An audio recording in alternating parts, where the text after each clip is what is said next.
What's going on, everybody? This is Jason with What's Going Down in Our Town. And again, I'm joined by Mr. Joey Cypher. Yo. Digital Sound Solutions. We're here with Marc Quinones, the man, the myth, the legend right now. He's on Hell's Kitchen right now, but he's one of the best chefs we have in New Mexico. Yeah, hands down. And so thank you, Chef, for joining us. How's everything going? How are you enjoying this weather right now up there? I'll tell you what, today was a nice day. I ran 8 miles this morning, beautiful weather.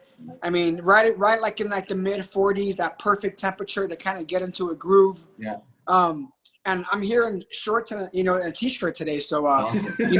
I'm not complaining about it. That's for sure. Jason, how are you doing? Thank you for having me.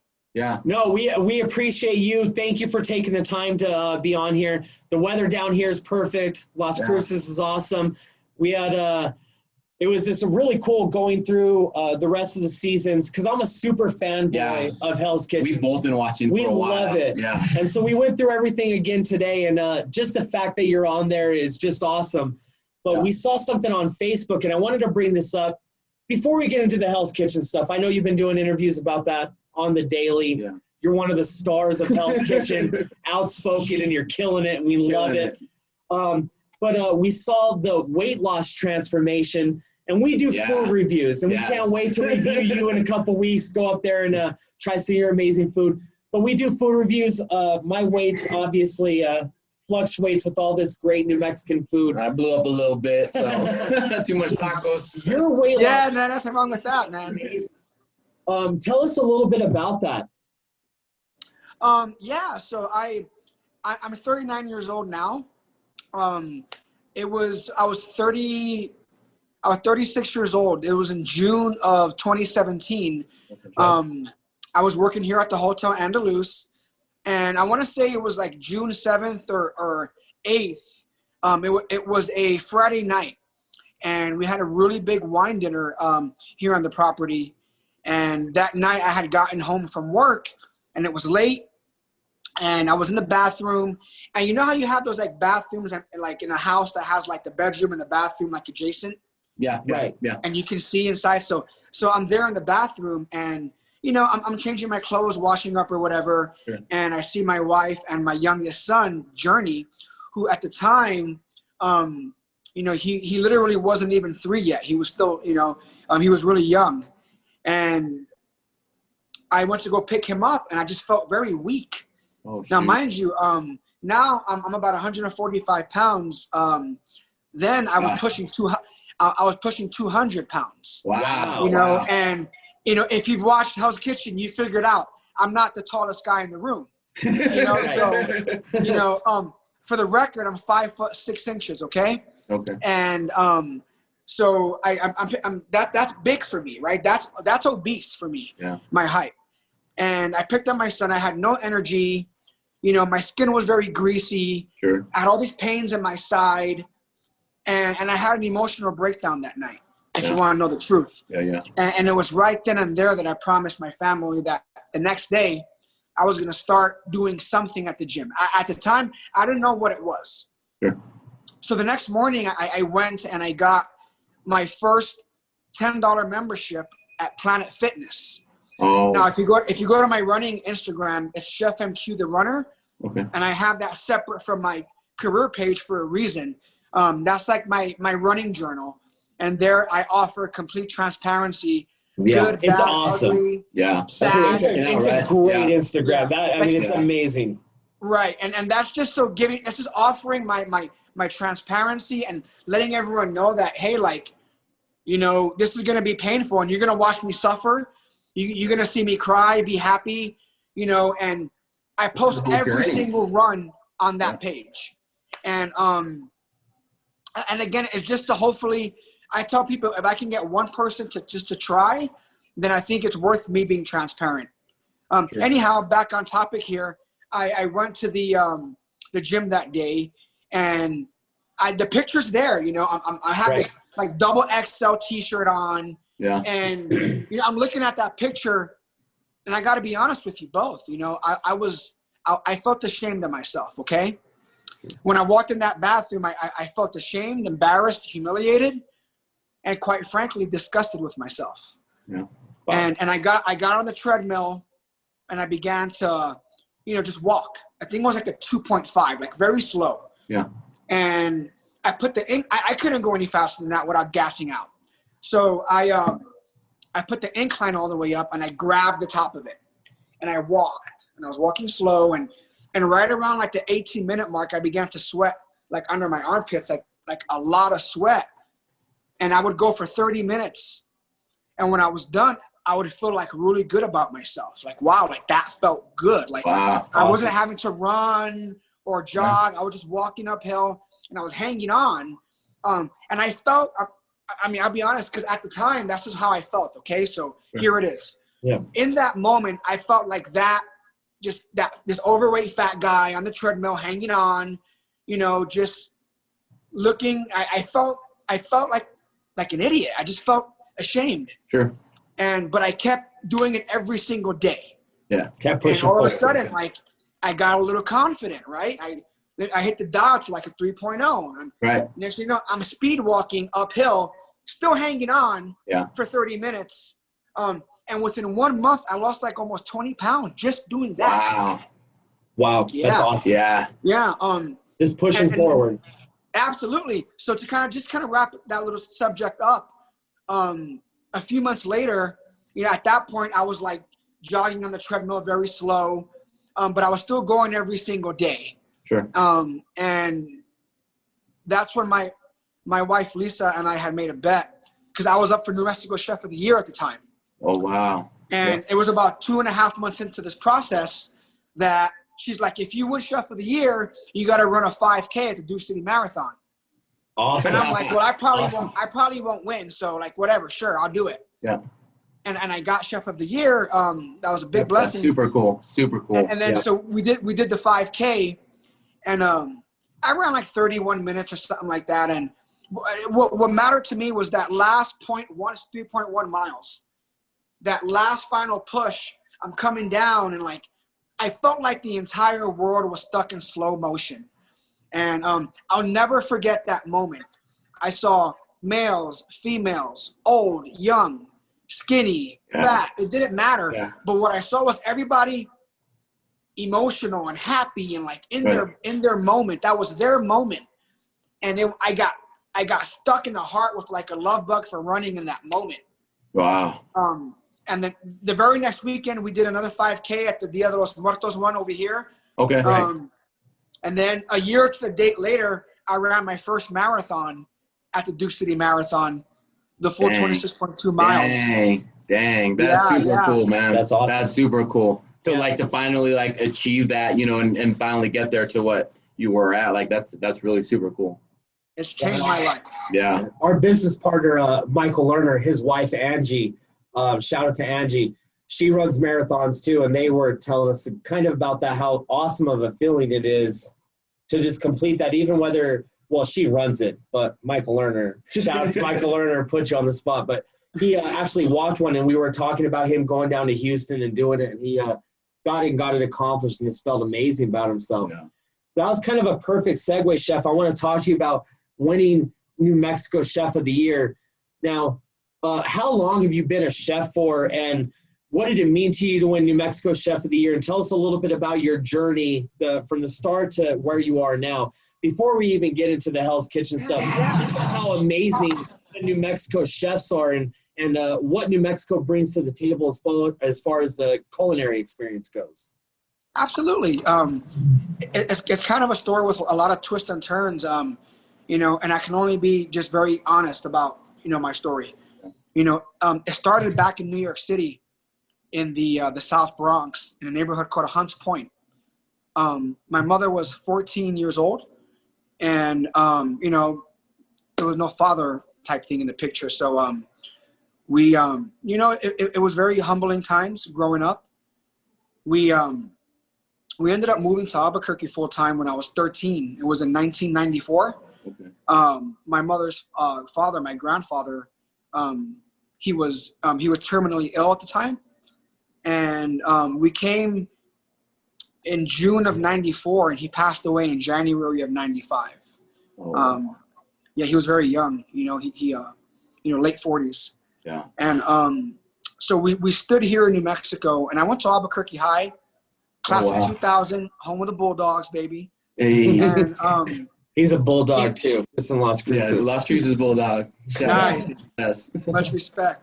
So I got my first job here in Albuquerque, believe it or not, when I was 14 at Wendy's, old-fashioned hamburgers up here in University. Okay.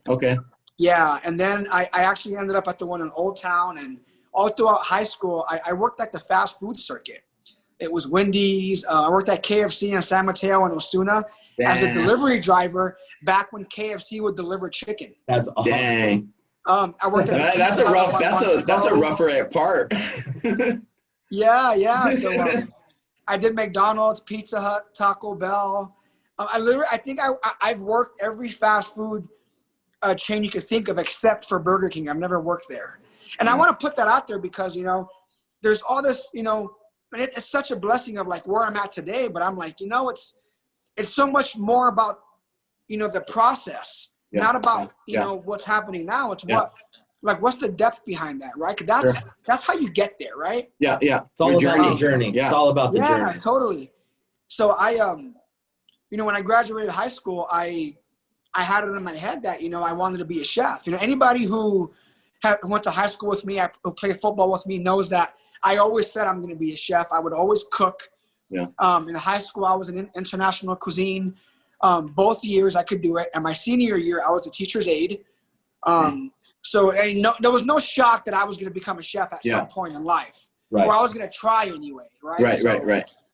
I graduated high school, and then I ended up back in New York City, living in the Bronx again, in Hunts Point. Okay. And that's where I started working, and it wasn't glamorous. That's why I want to tell you the truth, because it was far from glamorous. Right. I worked for a temp agency.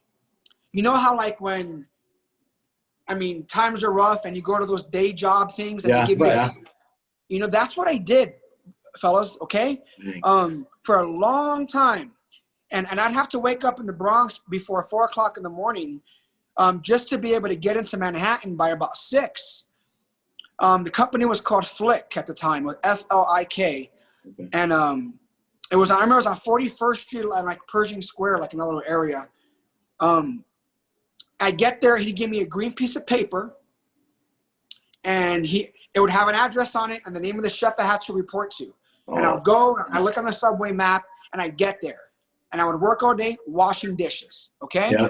That's what I was. All right? Whatever filling position they needed at the time, right? Right. Yeah. I was a temp dishwasher there for the day. That was it. Yeah. But doing that exposed me to dozens and dozens of restaurants all over the New York City area and in Jersey as well. Sure, because you got to change your environment, like going into the different kitchens, like whatever the environment is, you almost got to adapt and overcome that situation, right? So are you at a different restaurant also like every day as well? Every day you could be different. So you could be at this restaurant this week and then dishwashing in another restaurant another day. That's exactly what I would do. Yeah. Wow. I did a temp agency out in Phoenix of the same thing. And they send you a different, you're a sous chef one day, you're a dishwasher one day, you can just be a line cook or a prep cook one day. And it's just, but adapting to that and like adjusting to it, it's a whole different ball game. It's like a whole mental. Absolutely. Yeah. And at the time, like you couldn't get any more bottom of the totem pole than myself, like I would just do the dishes. And it was when I finally picked up like a lot of hours it was on 1 Wall Street in the Bank of New York building down in the cafeteria. And they would call me in there a lot, so I'd have a chance to, go there and have some stability. And then I ended up at, Philip Morris. It's a big tobacco company. Oh, wow. They have their headquarters in Manhattan. I worked there in their cafeteria for quite a while. Okay. Rockefeller Center. Wow. But again, but these are not notable. I wasn't there like as the chef, Yeah. But what I was getting was like so much exposure. Like right. Seeing it all. Right. So I didn't realize that I was just getting every kitchen that I went to, I was gaining more wisdom, more knowledge, but more importantly, I was gaining more character and thicker skin. Sure. Because I'd go in there and get pissed on, excuse my language, but no, I mean, I would go in these kitchens and just completely get smacked around. Sure. You know, I mean, all the time. And that's just what I had to go through. I get it, you know. But through that process, you know, I got all the way to where like I'd be cooking on the line and holding my own. Right. And that's when I knew I wanted to become an executive chef, but I also understood that there was no way I was ever going to get there, especially coming from where I come from and looking like how I look, that I was never going to be taken serious or given a real opportunity unless I had the education, right?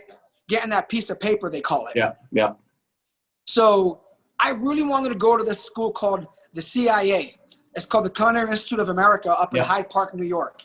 I couldn't get in. I couldn't figure it out. And, you know, the chef at the time that I was working for, he had a sister who was living in Gallup, New Mexico. Okay. So I would always talk about my mom here in Albuquerque. He'd talk about his sister. And he told me something. He said, Mark, listen, you're already here in New York. You're from here. You have that medal that we have. Your mother's in Albuquerque. You're always talking about it. There's a school, Le Cordon Bleu, in Scottsdale, Arizona, which is about a 7-hour drive from Albuquerque. And if you go there, it's half the price of the CIA. Yeah. You're going to learn classic French, the same curriculum, right, but in a southwest part of the country. So you're kind of getting 2 for 1. Sure. And you're going to be bringing your New York spunk and your experience into that area. Yeah. And he made such a strong point to me, and I didn't realize it until about halfway through school when I ended up being like the go-to guy for everything.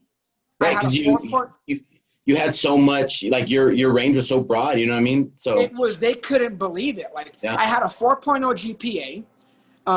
I was in the Escoffier Society. I mean, and I worked full-time up in Fountain Hills. Wow. So, yeah. I mean, like, but I got to be honest, school came to me so easily. And I think it was my experience already understanding the kitchens. Sure. But more importantly, my mother Grace, who, you know, I mean, to grow up, really growing up with her, let's not kid ourselves, you know, as young as she was, and to see her resilience and her strength and everything that she sacrificed just to give me, I mean, man. Yeah. And like, so like every morning when I would wake up in the morning, you know, I didn't have to look far to be motivated. Yeah. You know, I didn't have to look, yeah. You know, I didn't have to be inspired or motivated. Yeah. Hell, no, it was like, I'm here for a purpose. Yeah. And I didn't come this far to only come this far, you know, and I've always had that mentality. I'm like, to take me out of the South Bronx and put me in Scottsdale, Arizona, yeah. God wants me here for a reason. Yeah. You know, I'm not here to mess this up, you know, and I've always had that attitude that if you don't know me, can be misunderstood. You know, to touch on the show, you know, it's the most biggest blessing and so much attention positively. But, you know, what I don't talk about is I get a lot. I mean, I get attacked every day on social media. Oh, yeah. Okay. Oh, yeah. I mean, let me tell you. Those Cheeto fingers out there, they're ruthless. Yeah. The comments are ruthless. I've gotten hundreds and hundreds of people on my direct messages. And I understand that. I'm ready for it. I'm prepared for all of that. Yeah. Right. But it still registers. Sure. You know? Sure. And it still sticks there. And, you know, and I know that they're trolling or whatever, but it's still like you get there and like, it's like, wow, like if you only knew me, like if you only spent some time with me, like why is it okay for like, this is what I was talking about. And I don't want to go off on a tangent here. So let me just stop. No. Yeah. But when I was on my Facebook Live after did you watch the last episode? Yeah. And then I watched your question and answer and they went, it was pretty intense. You know, and I'm just like, why, like, I have this theory, right? Like, there seems to be like, you know, again, like, you know, I get it. You know, half the country loves me and they think I'm great. The other half can't stand me. I'm too loud. I'm too much. But I'm like, when you remove the subjectivity out of it. Sure. Right? Like, you know, more so like, you know, do you, I'm trying to, you know, draw the proper parallel here. Excuse me. No, I'm trying to be as genuine as I can here. It's like, okay, Declan can walk in the kitchen after literally everybody saw what I saw, it wasn't, I'm not my side of the story. The camera told the story. Yeah. The egg was overcooked and we lost by 10. Right? So that, for me, I'm upset about an objective issue, food. Sure. You couldn't cook a simple dish. And for me, it's just like any attack on me, it's like either on how I look, you know, how tall I am or not, you know, and my energy. And I'm just like, okay, like, but like, I see this guy getting celebrated for walking in there and trying to be a bully, right? Slamming the table, saying he runs the kitchen, proclaiming himself the leader, you know, and nobody said anything.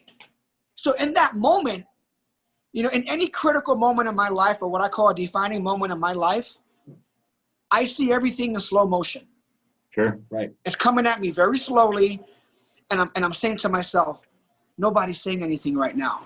This is the test of character right now in this moment. And you got to say something, not just for you. This is not about Marc Quinones. This is about where you come from. You represent New Mexico. The land of champions, right? I mean, you represent the South Bronx, the concrete jungle, they call it.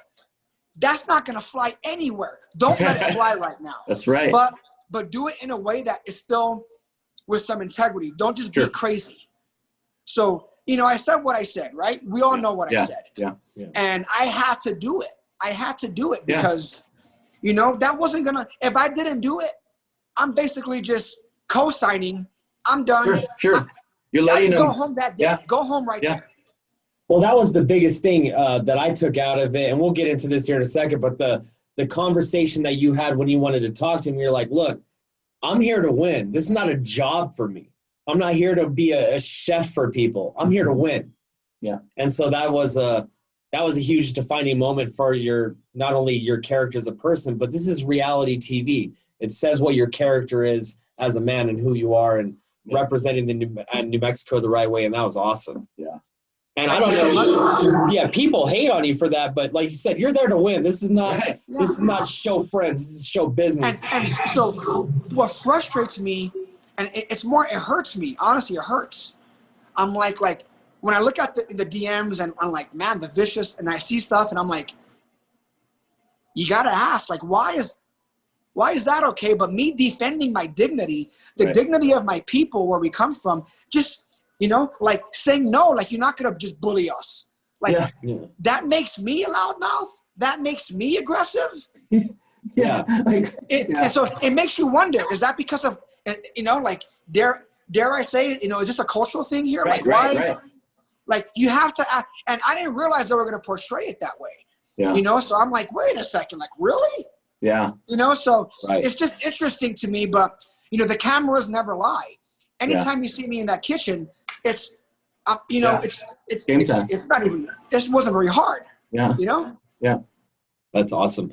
Well, let's just go ahead and segue into it and into the Hell's Kitchen thing.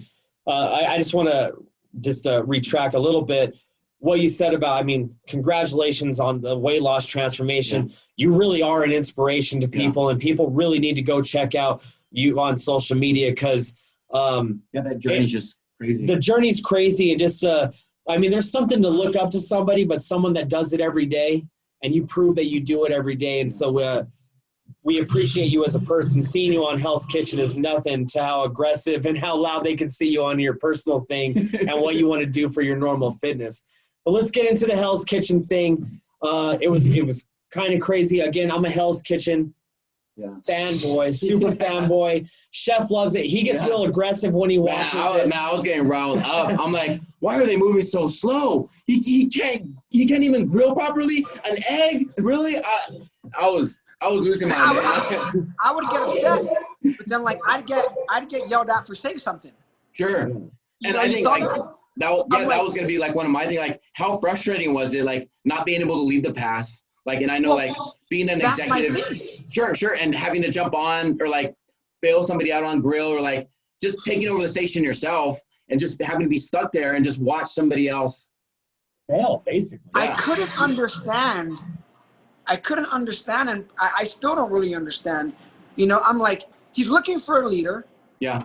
Someone to take charge. He says, hey, we have Chef Jason VIP party. I'm working garnish. All I said was, I repeated the order like you would normally do in the kitchen. Yeah. I try to get us going, and all of a sudden, shut up. And I'm like, oh, okay. Like, yes, chef. Like, I never disrespected him. I never came out of him. I was always respectful to chef. He is amazing. But I'm like, I mean, am I applying for a line cook job here? Right. Or am I like applying to be a head chef? What do you want to see out of me here? Right. Do you want to see me run the kitchen, or do you just want me to? Perspective. Yeah. That's crazy.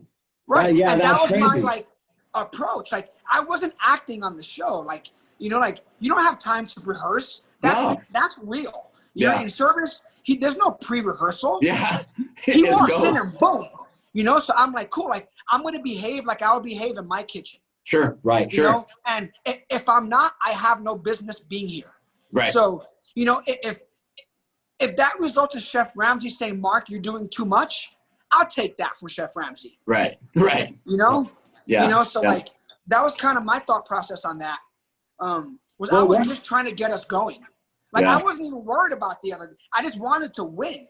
Right. And I felt like, if you look at the cameras or Declan, like, they're staring at me the entire time. Like, they just like, you could see the radiant disdain that they have for me. Right. Right. And I'm just like, I'm just there trying to do my thing. And I'm like, to me, it's clear. I'm like, well, I'm not sure, or I don't know how often you guys do this, because it just didn't seem to me like they had a lot of experience doing that. It didn't seem like it came natural to them, Yeah, exactly. Yeah. And if you watch me, like, I'm like, I have a lot of energy in the kitchen, and I'm like trying to like do my thing, but I know, like, if I do too much, I'm gonna get yelled at. Sure. So, I mean, that's it was like frustrating. It seemed like it really seemed like you were the only one that was there for game time, and everybody was just there, kind of just going through the motions, and oh, it's cool, we're on this show. You were there to change your career, change your life, make a new position for your family. I didn't care anything. I didn't care about the cameras. None of that. No, I've been on Food Network. I've done Chopped, Cutthroat Kitchen. PBS, Great American Seafood Cook-Off twice. I mean, I'm very familiar with cameras.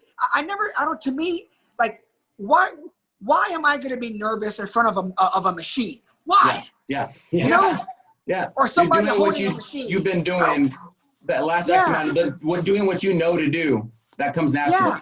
Yeah. And I feel like it was more like, sometimes people are worried about taglines or buzzwords. Sure. Or like whatever. And I'm like, I just want to figure out how to win so I can go to bed, Yeah. And do it again tomorrow. And try to survive here. And it was more turning as she's starting to see happen here. And I can't divulge too much, but I think, Stevie Wonder can watch the season and tell that, it's becoming about politics in the house. Yeah.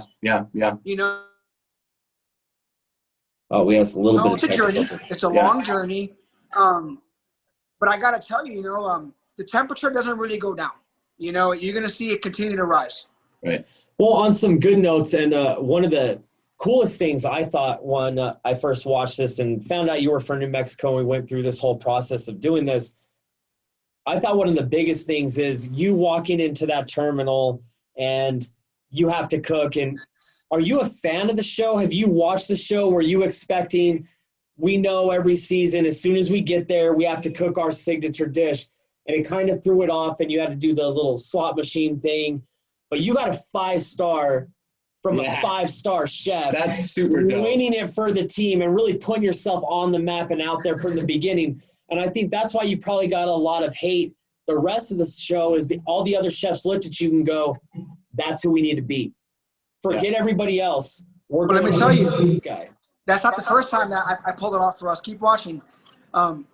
There's more of those moments like that, and I think that's what would cause a lot of tension in the house, because whenever I had a chance to, I mean, so there's you more of that. You showed out right from the beginning. Right from the jump. You showed out right from the jump. You were just there, keep watching. Like, there's 5-star chef. There's more moments like that. Awesome. But I do want to put a caveat out there, okay? Because I want to say this. Like all of the drama of the show aside, I do want to say that in context. Yeah. It's a television show. It's for your entertainment. Sure. And I do respect all the chefs that were on the show, from Declan, Cody, Amber. I mean, everybody you're seeing on the show, like, I don't have any ill will towards any of them. Yeah. I wish them the best from the bottom of my heart. And I respect them for having the courage to show up in that kitchen. I do. Sure. So sure, like in the context of like the drama and the entertainment, like I'll talk about that in that context, but let's not get it twisted. As a professional, I take my hat off to all of them that were on the show. And it was very hard for all of us. It might be uncomfortable to watch, and, you know, we all might feel forced to take sides. Sure. But in the end, we were all there fighting for our lives, doing the best that we could, the best way that we knew how. So it's important that I put that out there. Like, I don't hate any of them. No, for sure. And neither should anybody watching this. Yeah, tension's flare. He's told me a lot of his chef stories, and he has his podcast where he does the chef diaries, and it's just war stories. I know you know the kitchen. It's war stories from the kitchen, and you guys are intense. Yeah. Yeah, you need to be on show talking about war stories. It's crazy. We'll be up in Albuquerque in a couple of weeks and see if we can chop it up or come over here. Yeah. Well, we want to do the food. Let's do it at the hotel if you want. Yeah, we'll do the food review at the hotel. You got to get us. I'll just tell you this. Can I throw out a spoiler alert? Yeah. Can I throw out a spoiler alert? Yeah. There's one story where someone's nipple gets bitten off in the kitchen. Some crazy shit. Not his nipple. Yeah, not mine. We good, but some crazy stuff went like crazy. I mean, yeah, man. But you guys are working. Oh yeah, I know, chef, for sure. Intense. I was just on a food truck with him the other day, and I was in 5 minutes. I was like, I'm hot. I was mad. I'm burning up. I need to get out of here. I was like, oh, this is good, man. This is toasty. And then you guys are also fighting for a position, fighting for a job, and if things can get a little hectic, working within 2 feet of a hot stove. So we understand, and we know you probably don't hate anybody, and you're good on that. At the end of the day, like in any kitchen you work with, everybody you go to battle with, it's all love at the end of the day. You know, you always drink a beer. Absolutely. Cheers. Good battle. You go at it and get ready for the next one. And then you guys have to see each other at breakfast. Oh, it was tough. No, I mean, back in the house, it was. I mean, you seeing it was real, raw, and brutal. Brutal. But I was there.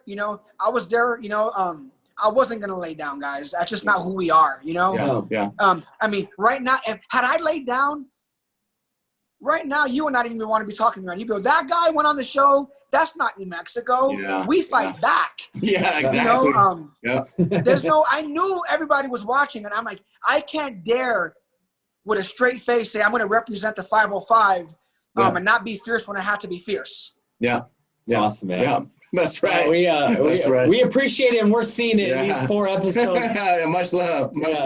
So the 5-star thing was awesome, and then it goes into you guys obviously starting getting tense. And I got to bring up one thing I was talking about into this. I didn't know that you guys had to make desserts and stuff too.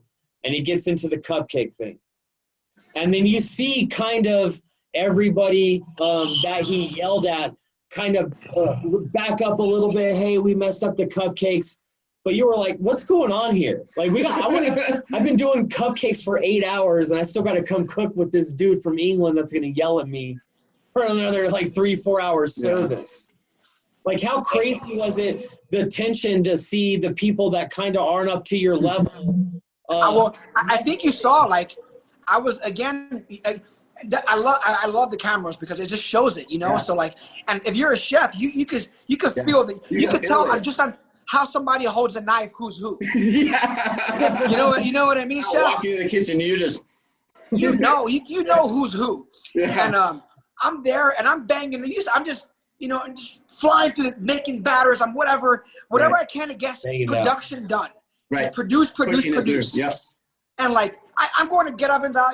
It's just there's so many things that are messing up, and people start arguing, and so we push through it. Right. We were doing cupcakes for 8-9 hours. I mean, I'm not lying to you. And you just had to cook for 30 wedding brunches, right? That day too. That they didn't. If we can get some behind the scenes, I don't know if you can say anything about this, but you did those 30 weddings. Then you had to push out these cupcakes for them. Did you guys get any type of break, or was that like a 6 a.m. casting call to whatever till the finish of dinner service 2 o'clock in the morning? You guys are cooking. That was over a 20-hour day. Oh yeah. Whoa. Oh yeah, I'm sure. Whoa, I'm that's sure. nuts. A couple smoke breaks outside and come back in. I mean, look at my face in the morning. Look at my face my face is all puffy. I'm all like, you know, big mad. It was very early in the morning, and Jesus, you know, and we, you know, Josh bounced back. Yeah. You know, I mean, it was a lot of stakes that were getting sent back for sure. But it's all about the end of the game. So like, all we had to do was literally get that egg on the plate. and we're going to Tahoe. See how tense you are about it now, man. You're mad about those eggs. No, like in the moment, I'm like, yo, like Declan, I don't hate you, dog. Like, let's just win. And I could tell that he was more worried about like I think he didn't like that I was up there with Chef Ramsay. You could feel the energy. Yeah. And he wasn't focusing. He wasn't focusing on what had to be, and I could see it. And like, that's what I get. I would get so mad because I'm like, yo, like, you guys are so worried about being just mean that like we're messing up on objective issues that we should not be messing up on. Yeah, day one. And yet, again, like I'm the villain for saying those things. You're just speaking the truth. You're speaking what we're thinking. But time out. But I'm short and I have a man bun and I'm loud. Yeah. Like, and the best chef there. Are we seeing a theme? Yeah. Are we seeing a theme? Yeah. 100%. And you're from New Mexico, and it's a whole bunch of other stuff. Right. You're not working. I gotta tell you, it was almost offensive. It was almost offensive.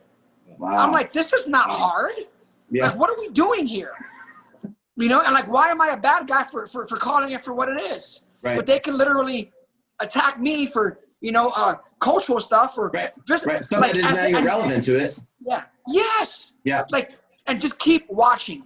Keep watching. I can't wait, man. Yeah. I can't wait. Yeah, we're already big mad watching this whole process. He gets mad. He watches Hell's Kitchen standing up, yelling at the TV. Amazing, man.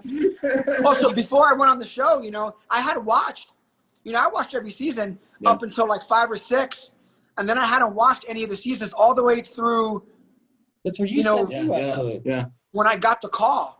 You know, I don't know if you know or not, I didn't apply to be on Hell's Kitchen. That's what we were going to ask you next. Thank you for bringing that up. Well, how did this whole process start, and what was the segue from you going on to Hell's Kitchen? Because you're obviously a famous chef in New Mexico. You're a well-renowned chef that we heard everywhere, actually, in the United States. You won New Mexico Chef of the Year. You're at one of the best hotels ever. Like, how did you say, you know what, I want to go try this experience. I want to go do this?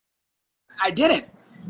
Like I'm just the truth. Like I remember one day I'm walking through the banquet kitchen into the lobby right here into the restaurant, and I had a direct message from a producer.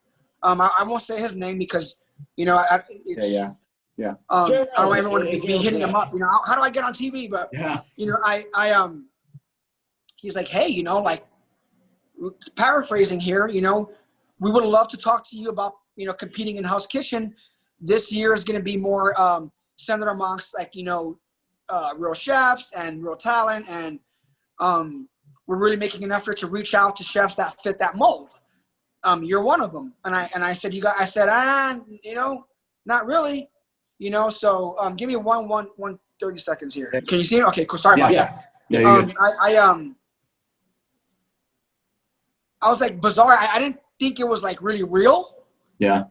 So then, like, I wrote back and I'm like, well, I said, set up because sometimes you get like a lot of spam, right? Sure. Or like these crazy things that you see come in. Yeah. I'm like, send me an invite for a Zoom, it was not Zoom, it was Skype. Okay. Skype, and I'll talk to you and we'll see. So he sent me the Skype stuff, and then right away, like, what that was, like another email attachment with like all these like documents about like the show. Oh wow. And I can't talk about those, but I figured out, this is official. Oh wow. Yeah. So then I go, okay, yeah, I'm interested. You know what I mean? Like, I of course I'm interested. I just never like, it wasn't on my radar. Yeah. You know,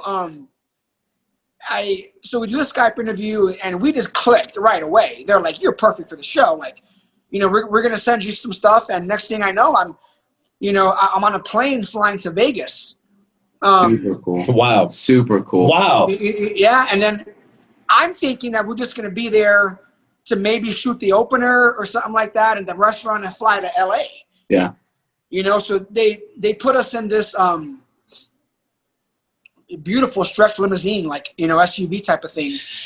And it was the first time we had met each other. Okay. And we were not allowed to talk to each other until we walked into Hell's Kitchen restaurant. Oh, wow. So you're all on the limousine together, but they say, hey, you can't talk to anybody until we get there. Wow. Yeah, absolutely. Yeah, that's how it went down. That's crazy. So then we go into the restaurant, and that's that scene that we're toasting champagne and we're meeting Marino and Chef Ramsay. That was organic and real. Oh, wow. So from there, we get back in the limousine, and again, not allowed to talk because they wanted real reactions. Yeah. And I get that. I think that's actually awesome. It is good. Yeah. And I'll throw in there, everybody on the entire Hell's Kitchen cast and crew, the set. I mean, I never knew what world class, first class everything was until going through that experience. It was amazing. Wow. Amazing. Wow. Over the top, everything. Accommodations to, you know, the resources to everything was just first. I mean, really, truly first class. I got to put that out there as well. Because I know that, you know, they check all these things out. I know they do. And, you know, I'm just thankful to you guys, you know, and the crew and they were very good to me. All right. And then we're driving around for a long time, and we think that we're going to go onto an airplane. Oh, and that's And that's when you walk into that hangar. You really thought you were going to go onto an airplane? You're like, okay, we're out to LA to do what every other season's done. Yeah. Well, how would I not? Yeah. Like, they gave us a ticket. We have a ticket with my name on it. We're in a lobby. Like, we walk through like this, like, you know, we're thinking, you know, we're on Hell's Kitchen. You know, we're with camera crews or whatever. Like, we're gonna go ahead and, you know, go to the back. Like, I understood why we were going to the back. Yeah, you know, it wasn't like, why are we not going to the front of the airport? No, like, I assumed they had a separate hangar for us. Right. So it wasn't until we walked through that door and then I saw the lights. I go, what is it? And it happened so fast that I think I started, you know, I'm like, when I start doing this, I'm calibrating my brain for battle. Right. You're seeing you're preparing and you're analyzing and I'm like the already situation. thinking. I'm thinking I'm going to have to cook right now. What resources do I have to throw down? Do I got an oven? What do I got a burner? What do I got? All I'm doing, honestly, I'm looking past chef into the kitchen, and I'm looking at the setup. I'm looking at where the stoves are at, and I'm already knowing where I'm going to beeline it to because I knew we were going to cook. They didn't tell us that, but I knew in my heart. But you were ready. Yeah, you were game time. You went into this at game time to win a competition to prove what you could do. And no one else was ready for any of that. You can see it by just watching it. Yeah. I was there, you know, and I've been really reflecting and watching everything now. And, you know, and I said it again, and I'll say it before, you know, it was so much bigger than me. You know, the big reason why, you know, I chose to do it, you know, my son Truth, my 10-year-old, love you, son. It's his favorite show. I like the show, and I knew that there was never before a chef from New Mexico on that platform. And I said, awesome. I said, if I get there, you have to understand this is literally like almost like a spiritual journey and you must remain authentic, and you must remember that this is not just about you. This is about everybody who supported you all those years. I look outside the window right here. I love Albuquerque. I love New Mexico. You know, I love the people here, the culture here. Yeah. I love who we are. We have great character and we're passionate people. And I said, I have no choice but to put that all out there. And I just knew I was confident, you know, if I was nervous, I would tell you I was nervous, but I wasn't. Right. I felt I was where I had to be at the right moment in time. And I was ready for whatever. Yeah, that's fantastic. I kind of wanted to bring that up because we know 2020 was a crazy year. 2021 is starting off pretty good. We got you on there and things like that. So I think for a lot of New Mexicans, I can speak for a lot of New Mexicans because I know how we watch it and our family and Haley and Kayla and then our kids and everybody that loves Hell's Kitchen. But we're watching something that's bigger than Hell's Kitchen, 2020, we haven't had really anybody to stand behind. Right. We haven't had really anybody to jump behind and say, you know what, forget 2020, COVID's over. Let's watch this dude do this for New Mexico. You're paving the way for everybody else, you know? And that's crazy. Big. Huge. You don't understand how much this means to me, what you're saying, because, again, like going back to the other side of the coin, like, you know, it's a big country, you know, and like I said, like I'm getting hit in the head a lot every day, you know? Yeah. You know, this is New Mexico, you know, but Nebraska and Kansas, they don't like me, you know? Yeah. And they're letting me know that. So, and I get a little emotional because I know you guys got my back, and I knew you would. Yeah. I knew New York was going to have my back, you know, and they do, you know, and I'm just so thankful because it's validating, you know, because when you're in the moment and like it's literally, again, I'm not just saying that, you're seeing it for yourself, you know, when you feel like it's you against an entire house. Sure. And all they're doing is attacking you, not because you can't cook, but because of who you are. Yeah. And how you are. It takes a lot of swallowing your pride to not really get upset, and to find that balance of being, you know, a professional and not crossing that line, but also enduring the pain. Because I won't lie to you, you know, it's you watch it, but when you're there, it's tough to absorb all of that. Yeah. You know, it's tough to absorb all of that, and then because it's just so raw again and real in the moment. You know, and one of the things that we haven't mentioned is, you know, it's 6 weeks of filming it. You know, the second you land, they take your cell phone and everything from you. So, you know, I have a wife and 3 kids. Sure. You know, 6 weeks with no contact at all. Yeah. So that becomes a compound, right? Yeah. And then the stress and then the tension. And it isn't like the tension of trying to win. That's part of it. Right. But then it becomes the tension of defending your character. Right. You know? And I got to be honest with you.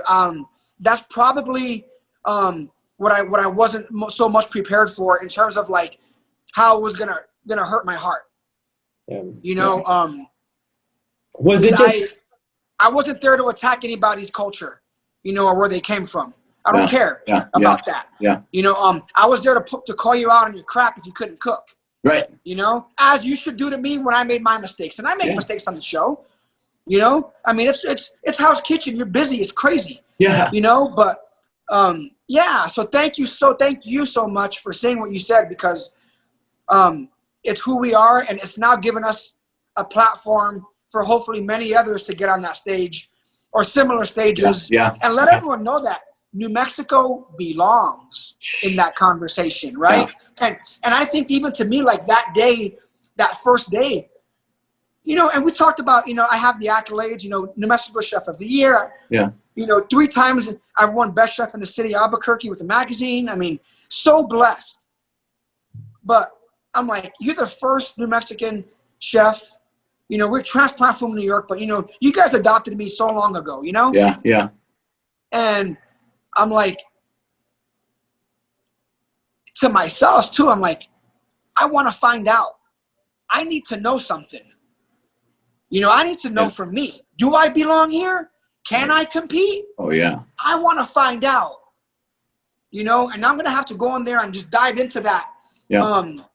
Because I don't care what chef you are or how many accolades you have. You have a soul that you have to answer to. Yep, that's right. You know, it was like, Mark, let's go find out what you're about. Yeah. Let's go to that top level stage. Do you belong or do you not belong? And day one, you know, I answered that question to myself and for everybody on my behalf who support me and love me. And that's when I said, okay, that's it now. Now I know I belong here, and I'm going to fight until I can't fight no more. Yeah, it's absolutely amazing what you're doing, and how difficult it must be mentally to not only go in there with that competitive spirit, to not only win and change maybe your family's livelihood and be able to say, I'm one of the best chefs to ever do it, but also not having anybody to relate to in there, not having anybody from the Southwest, not having your phone on you, not having people that have the children the same ages as you have, and you kind of were left basically to yourself. We'd go in the house, after service.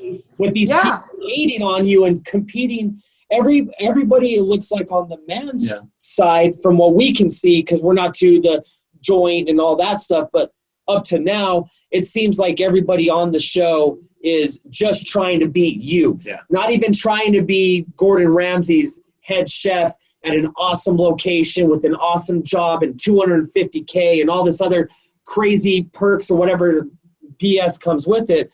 They're trying to beat you right now. And so let me tell you something. And that's the theme. Watch, keep watching. And here's the deal, your eyes are not deceiving you. You're not losing your mind. You're not going crazy. What you're seeing is real. You're accurate. You're spot on. You're not losing your mind. I promise you. What you're seeing is true. And we walk in that house and like they're all everything in common together, and like I'm over there, Sure. And I'm just like what did I do besides handle my business in the kitchen? Right. And like you're literally trying to concoct a way to put me up for elimination because of like personality. Yeah, that's like are we in Hell's Kitchen or are we in Heaven's Angels? Which one are we on? Yeah. Because maybe you shouldn't be here. You know what I mean? Like I don't I just couldn't understand that. Yeah. Oh, that's crazy. Chef, from a chef standpoint, what inside questions do you have from a chef standpoint? I mean, so much, just from that aspect, being frustrated and them attacking you, not for your skill, but for something else, because it seems to me that on what we just watched, they had put you, on that elimination kind of platform, not because of your skill, because of what they're mad at your character or whatever, but it seemed like they were trying to take out the dude they're intimidated of. To me, you know what I mean? Like, okay, he's the best. Let's put him on the platform, try to get rid of him, because then it's easy money after that, right? That's kind of how I saw it. That's exactly what it was. Again, like this is not like, we're not trying to like concoct a narrative here. Sure. Like if you watch this season, it's like undercooked meat, raw fish, overcooked eggs, you name it, all independent, that had nothing to do with Marc. Nothing. Yeah, nothing. But Marc is short and he's loud. Yeah. Like, do you see what I'm saying? Yeah. And from the South. Like, like, is that like I'm like, you gotta be kidding me. Yeah. And like you saw my facial reaction. I'm like, you gotta be kidding. Yeah. Like, you're like, no. Yeah, but what can I do? Yeah. It's like what so it's just absolutely speak for itself. You just got to let your work ethic and what you know how to do your grind speak for itself. But I can't believe emotionally how strong you were to make it through that. I would have lost it. He loses it watching it. It just emotionally what you were going through was just amazing. But your perseverance, you pushing forward, just like your weight loss, you can just tell how much it goes back to your character and how you're doing this. I wanted, for example, my 10-year-old daughter loves cooking, and we don't see it as much as we did in our generation because we're all the same age, how much cooking is and how fun it can be, and you can be an awesome chef and watch Food Network. They don't do it nowadays. What do you have? What are your words for young, inspiring chefs from New Mexico specifically that when they think about Southwest food, all they think is Mexican food and tacos, but they don't see really the type of food and the culture and the chefs that New Mexico brings. And we see that every day by doing these food reviews and traveling and tasting the amazing food that we have to offer. So what are kind of your inspirational words for these younger chefs and for the local restaurants and the local cooks in New Mexico about what to do and how you did it? So I think it's kind of like this particular question is probably broken down trifold. So I'll start with the kiddos. I'm a father of 3. Elijah, Truth, and Journey, my sons, 19, 10, and 6. And like I always tell my boys, I'm like, whatever like makes you smile, and like I'm like, look into your heart, and like when you think of like when I do this and I picture myself like one day being on TV or being in a magazine or whatever, like, or just being involved in this industry, does it trigger any emotion? Yeah. Like if someone told you right now, like, hey, like you made it, you're here, like, would you want to cry? And like, if you get emotional about just like, you know, what you do, whether it not just be cooking or, you know, whether it be any industry on the planet, if it invokes emotion, I think you're on the right path. Yeah. You know, so I always say, like, identify the reason why you want to do this. Yeah, that's awesome. You know, because I really do believe that, you know, we all have a profound purpose. Yeah. But that sometimes I think life's circumstances don't give us a chance to really unpack that. Sure. You know, so I've always been a dreamer. And I think growing up, again, with a really young mom and all those humble times, you know, we're always living life just, you know, happy to be there, hopeful for a better day. Yeah. And so, like, I've always had hope in my heart since I was younger. And my mom would always say, you know, one of my mantras that I always go to is pound the pavement. And not to complicate the answer, but again, it's just a real answer. Yeah, yeah. Right. You know, I don't want to give you a cliche answer, man. That's just not me. Yeah. You know, I'm going to give you the reason why. And so to all the kids out there, it's just you know, even if you're 10 or 8 years old and you're excited, you know, my 6-year-old, I let him know, hey, like, Journey, you know, are you happy? You know, are you smiling? Are you excited? Yeah. Well, let's keep talking about that. You know, tell me why you're excited about that, you know, and just keep on asking yourself why, because then you're going to keep on researching, right? Sure. And you're going to spend more time with whatever craft you love. In this instance, cooking, right. You know, so, you know, go online, you know, look at recipes, identify a favorite chef, you know, research that person, just continue to be inspired by education, by learning. And I'm not saying when you go to school, but like, use that phone your parents got you. Yeah. Use that iPad your parents got you. Look up chefs and just get more and more excited about it. And the first chance you're able to in school, you know, take that home economic class elective or international cuisine and just, but most importantly, allow yourself to truly embrace and love every little step of the process, because it all counts up. Yep. It all adds up the same. It's in the sum of your efforts, right? It's not, oh, you know, I was on Hell's Kitchen. Yeah. No, like it's all those little pennies of things that I did. You know, all the little nickels and the dimes, it all adds in the bucket. Yeah. You know, it's in the sum of your efforts. Yeah. You know, and in those times where you're not really sure of what to do, that's when it's time to go back to that reason why. You know, and find a way to be courageous and push through your self-doubt. Yeah. You know, do your best to not ever compare yourself to anybody else. Do it for that reason that I challenged all of you to look for in your heart. Yeah. And I promise you, like, if you're in it for the right reasons and it's for love, and love is the reason why, that's what I'm getting. The answer is love, okay? Yeah, yeah. When you figure out that it's because of love, nobody or no circumstance, let me tell you, taking it from me, no circumstance, no lack of resource will stop you. You know, I'll share something personal with you. You know, I talk about Le Cordon Bleu. You know, that's a $45,000 admission, right? Right. What people don't know is that I didn't have anyone to help me with that. So I took out a loan that I had no business taking out.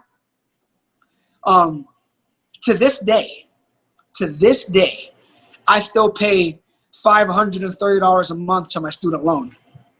Wow. And I still have 4 more years. Yeah. I graduated 16 years ago. Damn. So, whoa. You know, so I mean, but what did I tell you though? But in the beginning of the conversation, did I talk about that? Or did I talk about I was first in my class, 4.0? Did I talk about working the whole time? Yeah. Because I don't worry about what I don't have. I worry about what I do have on the table. Right. You know, and if I have and I really feel like God gifted me. So, you know, that's why I know God put it in my heart. Yeah. And if I have that in my heart, I don't need the resource. Yeah. You know, and right. Don't worry if, you know, Timothy from, you know, Montana is there because his grandma sent him there, and he's not paying for it. Because let me tell you this. If you meet Timothy 20 years later in Hell's Kitchen, he ain't going to have a chance against you. Yeah. Because you're going to have the character, and you're going to be tough as nails. Yeah. Because it was a harder path for you to get there. That's right. Right. You know, so like, that's my answer. You know, it's like, yeah, that's it's a real great though. answer. Yeah. Yeah. That's no, we appreciate that. Yeah. I mean, obviously it's hard to take a step back and look at someone like yourself being an inspiration to other people, and maybe it did take that little bit of a break and that DM and someone to sign up in your DMs and offer you this position for you to be a motivation for people. But you said earlier you only want to, if you can motivate one, and I think you've done way more than that.